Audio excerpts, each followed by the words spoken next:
Reading from Chapter 7 of Book 1 of the Nicomachean Ethics as translated by W.D. Ross in the Random House edition, The Basic Works of Aristotle.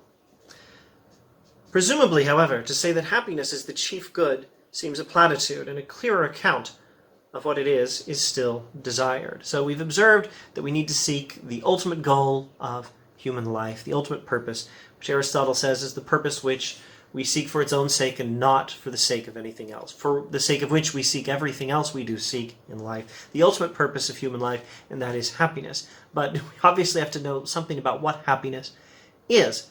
And Aristotle says, this might perhaps be given, this clearer account of what happiness is, might perhaps be given if we could first ascertain the function of man. For just as for a flute player, a sculptor, or any artist, and in general for all things that have a function or activity, the good and the well is thought to reside in the function, so would it seem to be for man, if he has a function.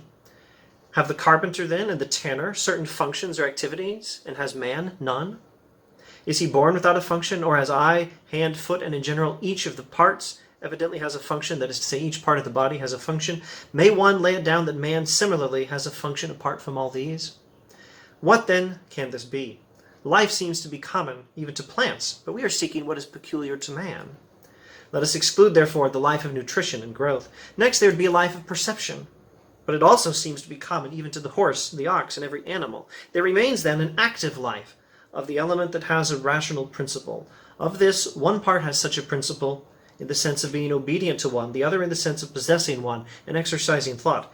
And as life of the rational element also has two meanings, we must state that life in the sense of activity is what we mean, for this seems to be the more proper sense of the term. Now, if the function of man is an activity of soul, which follows or implies a rational principle, etc., etc., and if this is the case, then, etc., etc., human good turns out to be activity of soul in accordance with virtue.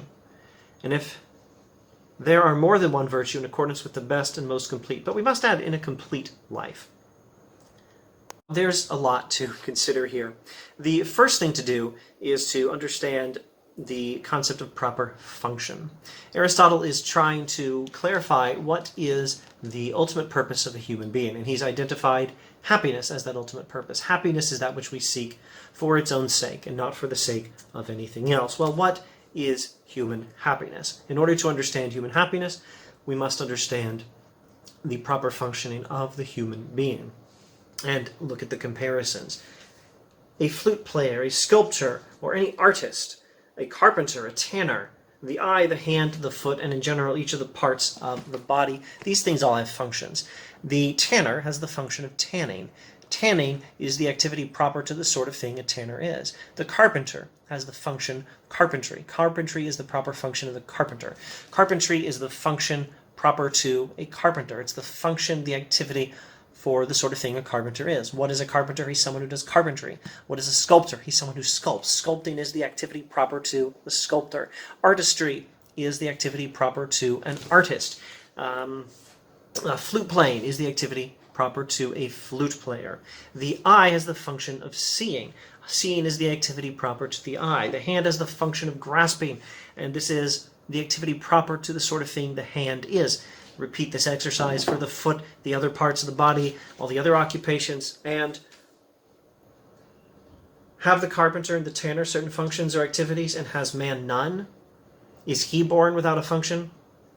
Do the parts of the body have a function, and does the human not have a function? No, says Aristotle.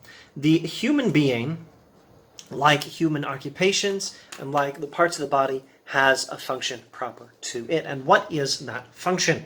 In order to understand this, we need to look at what the human being is and how the human being is different from other kind of living organisms. A human, like a plant, can take in nutrients and grow. So that's not going to be the central aspect of the human proper function. A human, like a dog or a cat, a horse, the ox, and every animal, has the ability to perceive. So that's not going to be the proper human function.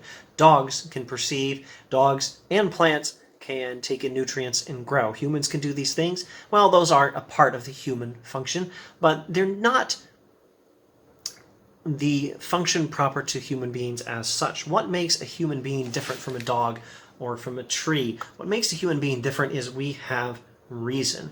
The proper functioning of reason, the excellence of reason, the fulfillment of the potential of human reason is the proper functioning of the human being. This is how we must understand happiness. Happiness must be understood as the activity of the human being whereby the human being functions properly, and the reason of the human being, reason being the unique characteristic of human beings, is fulfilled and reaches its potential. Putting it all together, Aristotle gives us this working definition of human happiness and of the